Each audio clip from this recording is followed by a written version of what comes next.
Hello, lovelies. Let's try getting pretentious about another topic, shall we? An interesting question that arose in the comments last week. To wit, what would actually constitute a right-wing or conservative tabletop RPG? We all know, or think we know, what a left-wing TTRPG looks like, and there are certainly examples of pseudo-leftist, pseudo-progressive thought in a lot of games, or guiding at least how they're played or meant to be played on an out-of-character level. We can point to the influence of certain ideas in narrative RPGs with player influence and dictation of the game world, more horizontal than vertical, out-of-character hierarchies at the table, the de-emphasis on race as a meaningful choice for characters, endless lectures about safety tools, and while I would argue that much of this does not meaningfully or accurately represent left-wing thought, we can see that it is at least representative of an externally consistent, if internally inconsistent, ideological position of sorts. But what would a right-wing or conservative tabletop RPG look like? This is a more difficult question, because we don't really have much in the way of examples, though people claim otherwise. We can point to certain extremes that are created by right-wing or conservative creators that depict the views of the far right in particular, My Farog being the main example, I suppose. But it's a lot harder to point at anything in TTRPGs that is as overtly ideological right-wing as, say, safety tools or explicit assertions that conservatives aren't allowed to play this game in ideologically captured games. That's the way we're used to identifying the politics of games. There are certainly many things that get called conservative or right-wing in the hobby, but mere assertion doesn't make it so. And people who point at games that way tend to be thinking on a rather shallow, surface-level, first-order sort of level, rather than considering things holistically or at a second and third-order level in terms of their implications and the implications of the implications. Take, for example, the game SLA Industries, or Slay Industries if you insist.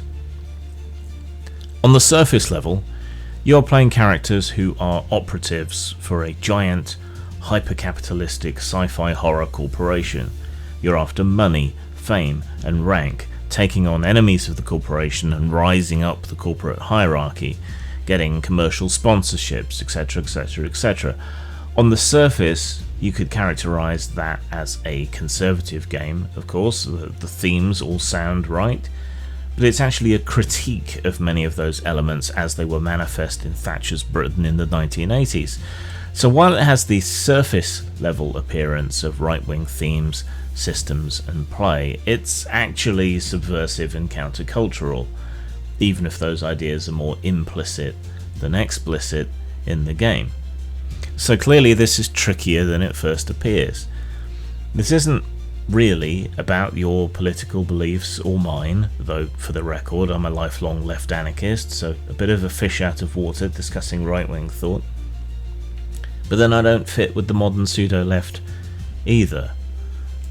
Anyway, this is about exploring the potential design and storytelling elements that could shape a game if it were built on a basis of conservative or right-wing ideas.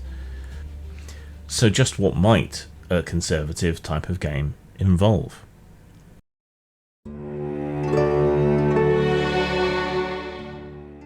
Before we delve into the idea of conservative game design, I think we need to define terms. So what do we mean when we talk about right-wing or conservative political thought? For that, I'm going to reference Roger Scruton's Dictionary of Political Thought. Scruton was an influential conservative thinker, but despite that, his Dictionary of Political Thought has been a standard teaching text and a common reference across the political spectrum here in the UK. As a conservative, his definitions should be more acceptable to right-wing people, while at the same time, as an accepted academic, his work should be acceptable on a broader basis, along with his definitions. In his Dictionary of Political Thought, he outlines some key ideas that define both right-wing and conservative schools of thought. These ideas will guide us as we examine what would or could form a conservative TTRPG. This is still tricky because the terms mean different things around the world, especially in America, where political definitions are distorted almost beyond recognition. But I'm taking an international view here. Right-wing ideologies tend to emphasize tradition, hierarchy, and authority. They're about preserving social, political, and economic structures that have supposedly stood the test of time. It's a political manifestation of the argument from tradition, which is a fallacy just as much as the argument from novelty. That could mean that they argue for monarchies, that's where the term right-wing came from, religious institutions, or long-standing laws and customs, arguing that they're good by the fact that they're old and their tradition, rather than necessarily anything practical. Conservatives in particular are cautious, arguably overcautious, about change of just about anything. Now, they don't necessarily reject it outright, but they might believe that change should be glacial, slow, and respectful of tradition as it comes in. So how might that translate into a game? Well, right-wing and conservative ideologies suggest a world where order and structure are central. Authority figures like kings, priests, or even the head of a powerful guild would hold real sway in the world, and the players would either work to uphold that order or face serious consequences for defying it. That sounds a lot like a lot of games, and the market leader to a greater or lesser extent depending on the edition. But as with SLA Industries' world setting, we should be cautious about surface level analysis.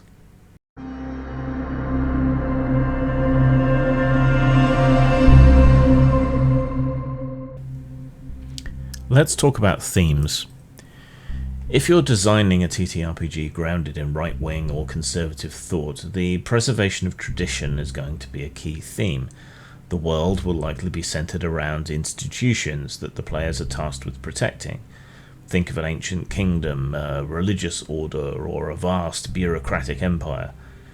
The overarching goal of the players might not be to bring radical change, but to rather maintain or restore the established order. This could mean adventures that are focused on defending the kingdom from external invaders or internal rebels, restoring ancient traditions that have been lost, or even enforcing the law in a land plagued by corruption. The important thing here is that tradition is portrayed as inherently and innately valuable. It's not something that's up for debate, it's the bedrock of the society that the players inhabit and underpins the mechanics and the style of play. The heroes in this kind of game are likely to be protectors, defenders of the realm, defenders of the faith, knights, priests, magistrates, people who are invested in preserving what they believe is right, whether it's law, culture, or religious faith. In a more modern or futuristic setting, the same idea could apply to protecting the core values of a space empire, for example, or taking on the role of police or the alphabet agencies. The key here is that change and reform, if it happens at all, is slow, deliberate, and respectful of history, that the emphasis of the game is on defense and preservation of things as they are, the status quo.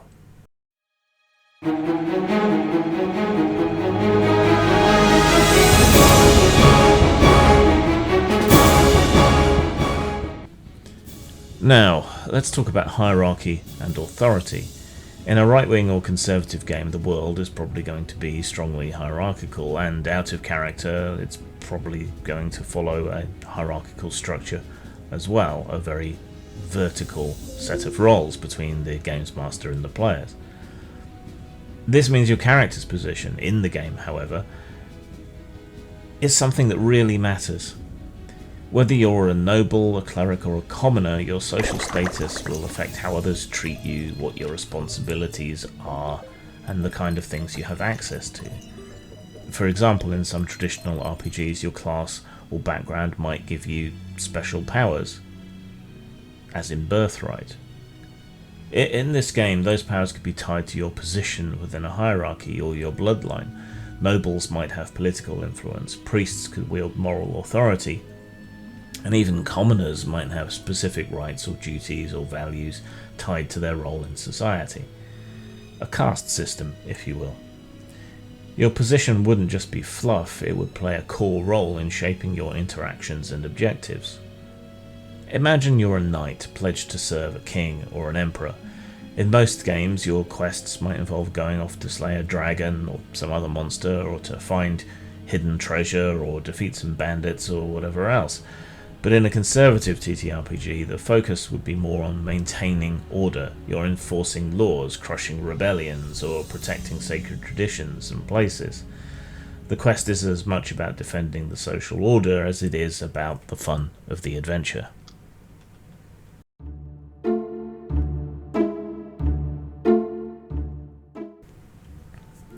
One of the most interesting aspects of a potential conservative game would be its approach to change, as we've touched on several times. Right-wing and conservative thought generally sees change as something to be approached with great caution. In most games, the players are heroes. They are the axis about which the world turns, making things better and producing change as they go. In a right-wing type of game, players might face factions that want to upend the existing order, rebels, revolutionaries, or foreign invaders bringing new and dangerous ideas. These factions could be painted as chaotic or dangerous, threatening the stability of the society the players are trying to protect. In D&D terms, good and lawful are different alignments, though they may be mixed in various ways. And they're different alignments for a reason, and a conservative game is likely more to focus on what is lawful than what is good. In a lot of TTRPGs, rebellion and upheaval are portrayed as heroic or liberating, but in a conservative game those forces might be seen in a much more negative light. The rebels could be misguided, corrupted, usurped, or driven by selfish motives, less ideological motives, and the players are tasked with maintaining order against them, putting down the rebellion. There is a strong sense that the existing system, though imperfect, is better than the chaos of revolution. But here's the interesting part. The game wouldn't just be about blindly following authority.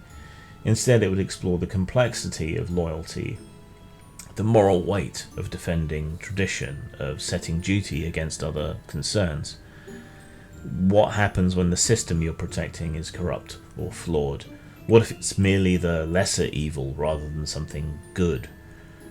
Drama comes through in characters wrestling with these tensions, and yet again this provides us with another, ironically, cautionary note on politically analysing games. All of these things could be said about Warhammer 40,000 as a setting, but it's not innately or inherently a right-wing or conservative game, even though much of what we've just talked about is described in it. It's a grim, dark future. The story is about extremes and the compromises and evils people perform to survive against existential threats. Also, like SLA Industries, a lot of it was a satire of Britain at the time of its genesis. Thatcher casts a long, dark shadow.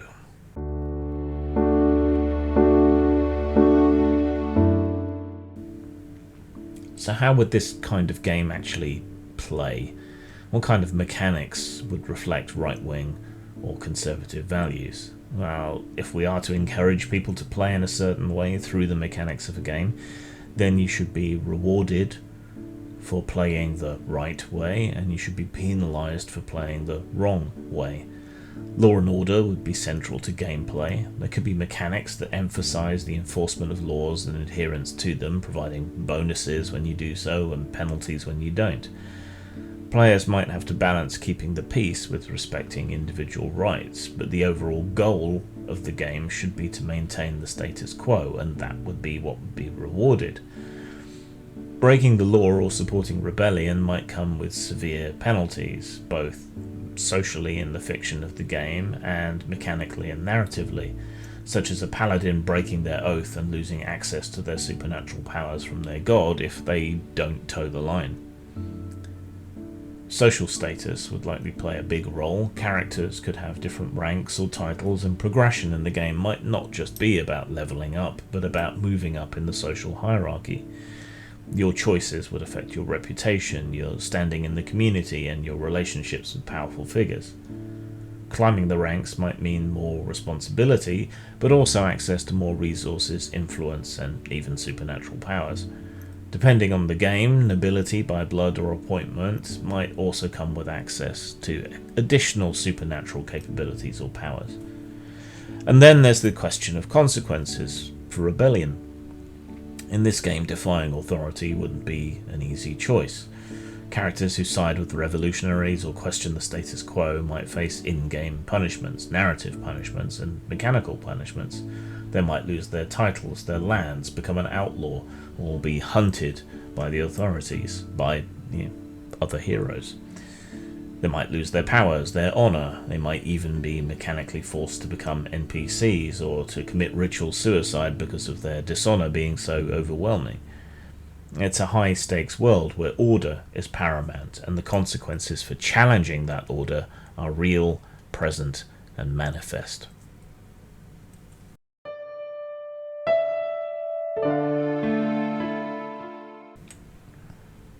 Setting is possibly the trickiest thing to examine here. A right-wing or conservative TTRPG would probably be set in a world that emphasises tradition, order, and hierarchy. A grand empire, a kingdom with a long storied history, or a theocratic society where the gods themselves are manifest and have ordained the rules.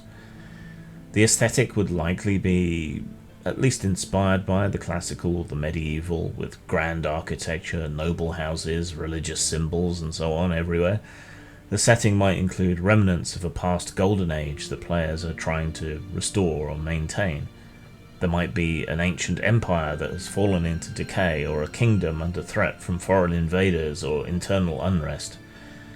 The game world would feel frozen, timeless, emphasizing continuity and the importance of preserving whatever is left. And this could work in a sci-fi setting too. You're all thinking of one as I describe it. Imagine a massive bureaucratic space empire where tradition is king and provides the glue that holds such a scattered empire together. Maybe your characters are defending an old order in a galaxy where rebellious colonies are trying to overthrow the central government or break away. Whether fantasy, sci-fi, or whatever else, the setting would likely focus on maintaining that stability, holding the empire together, and defending traditions against wild and even alien ideas.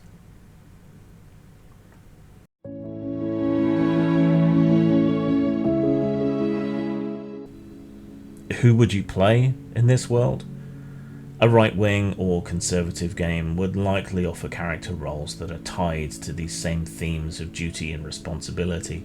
Knights, priests, magistrates, nobles, people who have a vested interest in maintaining the social order that pervades the game. Your character's arc might revolve around balancing personal desires with your obligations to society and higher powers. Your progression in the game could be tied to that. Not just leveling up, but advancing within the hierarchies at play, becoming landed, ennobled, marrying in. For example, a knight might start out as a squire, eventually becoming a lord, while a priest might rise through the ranks of the church, from a lowly preacher all the way up to an archbishop, all through demonstrations of their piety and devotion to their god, who takes notice of them, gods being the ultimate hierarchy. And this all ties into that core conservative value of hierarchy. Your place in society matters. You should value it and accept it. And advancing within that structure, by the means that are made available to you, would be a central part of that gameplay and the arc of the character.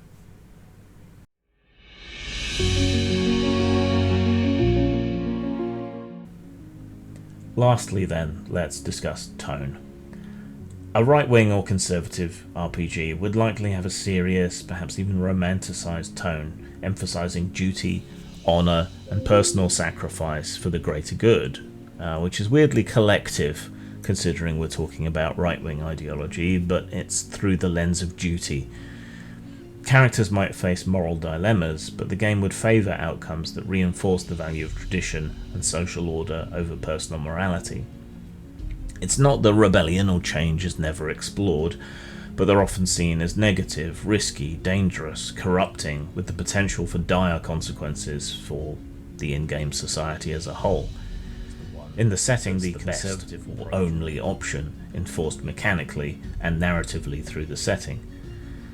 This tone might also include a sense of nostalgia for a better time, a golden age, artifacts thereof, where people fully upheld the values that the characters are supposed to make manifest, and the characters could be trying to restore or protect whatever is left of that golden age. This could give the game a very strong sense of purpose and overall driving motivation, where the players are acting not just for personal gain, but for the preservation of something larger than themselves or its restoration. A dark reflection of the motivations of many more left-wing settings.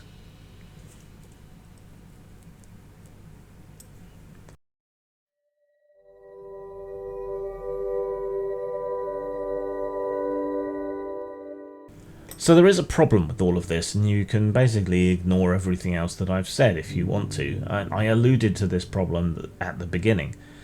None of these factors that we've identified, or that people identified in the comments previously, necessarily force us to conclude that an RPG is right-wing.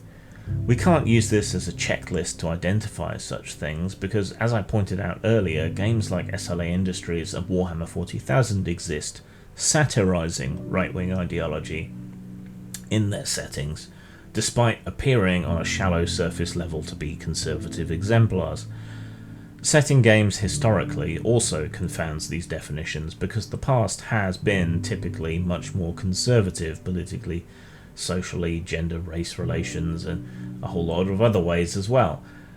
Setting a game in the past and authentically presented might seem conservative, but that's only a byproduct of the setting, and the setting being real history should hem you in to representing that history somewhat accurately or plausibly. Even Myforog, our example at the beginning of a far-right RPG, requires some element of exegesis to fully identify it as a right-wing product, despite its pages dripping implicitly with the venom of radicalized and racialized identity politics. Our primary means of identifying Myforog as right-wing lies in the fact that its creator is who he is, and he talks about his views quite explicitly and expresses them. So is that how we do it then? We look at the creator? What are their politics? What are their positions? I don't think this is a reliable guide either. Many of the old school creators who originated the hobby were hippies or hippie adjacent. The members of the hobby as a whole have typically been more left-wing than right-wing, more progressive than the societal norms at the time, and making and playing games is a creative act, something that is, again, more commonly associated with the left and progressive point of view. Yet a lot of these old school people, these old hippies who made these games at the start, are often decried today as being right-wing, racist, offensive, or otherwise, which just isn't really accurate. Hell, the modern left-wing isn't recognisable as being meaningfully left-wing at all, at least politically. What with its identitarianism, its strict but inverted hierarchies of race, gender and disability, and its censorious authoritarianism, far more historically associated with the right, it doesn't really meet the definition of the left anymore. The modern right-wing doesn't necessarily fit with its classical definitions, which we've used here, either. Trumpism is an ideologically empty spasm of reflexive nonsense, but it's not conservative in the colloquial sense at all. It's not cautious. It's not exactly revolutionary, but it is destructive. That's counter to the ideals of conservatism. Nor was Brexit over here a Conservative Party project very conservative at all, nor was the catastrophic libertarianism of Liz Truss. So our definitions often fail us, so how can we hope to apply them to anything? So how have we been identifying offensively pseudo-progressive games then? Can that help us identify conservative games? Primarily, we know that a pseudo-progressive game is just that because they tell you that they are stridently and at length hectoring you, lecturing you, like a vegan at a barbecue, both in their books and in the lives and social media of the creators. But I can't think of much like that really has a counterpart. The right-wing creators, for all that they are strident and vocal in their personal lives, don't tend to lecture you so much in their games. Perhaps we can look at the work of Vengus Satanis, but he's been on a bit of a personal journey the last few years, and there's nothing quite like the zeal of the convert. I don't know that it accurately represents his views, or whether his games, full of weirdness as they are, can be characterized as right-wing. Right-wingers mostly don't seem to be as explicit, as demanding, or as propagandistic, which means identifying conservative works relies on a degree of textual analysis and interpretation, subjective analysis, death of the author. And that's how we've had the witch hunts that we have had. Because if you go looking for something, you're going to find it. Ultimately, games are, at the end of the day, in the hands of the players and games masters and how they choose to play them. Once it's at your table, whoever created it no longer has control and can't dictate to you what you do with it. If you want to play Baptism of Fire as a hippy-dippy pagan cult overthrowing the Catholic Church in Poland and that being a good thing, you can. If you want to use Fate to play a game set in an idealised Fourth Reich that's reaching for the stars, there's nothing Evil Hat can do to stop you. And perhaps that's the kind of small c conservatism we all need to get back to, when games were just games, and not propagandistic lectures in any direction for any ideology. Zang. Ars Goetia presents classical demonology for OSR games. If you like your magic to have a little authenticity, if not reality, then Ars Goetia will give you all the tools necessary to bring classical ritual magicians and demonologists into your OSR games.